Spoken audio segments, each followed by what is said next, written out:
हम एखन पुस्तकालय में छी। पुस्तकालय में हम मात्र नहीं, हरेक व्यक्ति के प्रत्येक दिन नित्य दिन अपन दिनचर्या में पुस्तकालय के शामिल करबाक चाहिए।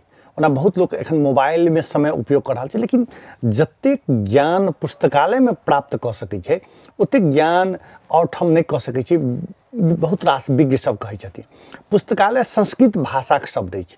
पुस्तक आ आलय दूटा भाषा से बनल छै, माने पुस्तक रह वाला घर के पुस्तकालय कहल जाइ छै। आ एकरा जे छै से हरेक व्यक्ति के बच्चा से लऽ कऽ बूढ़ तक के ई जे कहैत हेतै जे हम आब पढ़ि लेलहुँ हमरा पुस्तकालय से भऽ गेल, से नहीं। जीवन में पूर्णता कहियो नहीं होबाक चाही। जीवन जाधरि अहाँ जीवै छी ताधरि किछु ने किछु सिखबाक चाही। ओ सिखबाक लेल पुस्तकालय बहुत जरूरी छै। आ समय के उपयोग करऽ के लेल सेहो, बढ़िया ज्ञान प्राप्त करबाक लेल सेहो पुस्तकालय के बहुत जरूरी छै। एकरा विषय में कहल जाइ छै एकटा पवित्र मंदिर सेहो अछि जे अहाँ के हमरा सबके सही आ सत्यक बाट देखबैत अछि।